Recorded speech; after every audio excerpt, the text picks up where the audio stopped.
Toprak Razgatlioglu did a phenomenal victory in the Superpole race of British WorldSBK.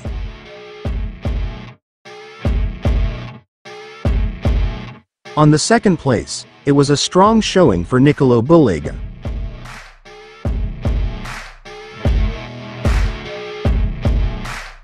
Meanwhile, Jonathan Rea ended his longest career podium drought after claiming his first podium with the Japanese manufacturer. After dominating Saturday's proceedings, it was Bulega who led the field through the opening sector after a magnificent launch from the line. Toprak Razgatlioglu was immediately pushing, trying to match the fierce pace of the number 11 as Rea leapt to third on the opening lap. The number 54 hit the front for the first time on lap 3, launching a move at turn 11, instantly beginning to create a gap. Meanwhile, there was a huge battle forming for fourth position, with Scott Redding, Alex Lowes and Alvaro Bautista battling in the final stages. However, it was the home hero Scott Redding who held onto fourth position, defending from compatriot Alex Lowes at the checkered flag.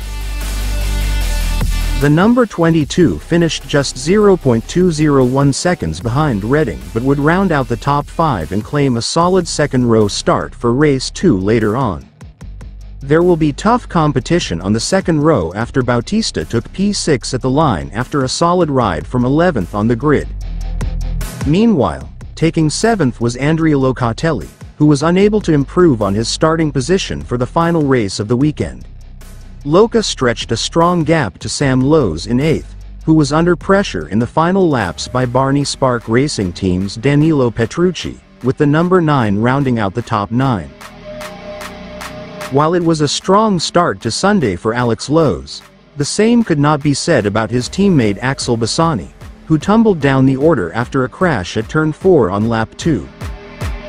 This will force the Italian to start from 16th on the grid in race 2, one row ahead of Andrea Iannone, who finished 10th in the Superpole race, missing out on a top 9 finish by 0.599 seconds.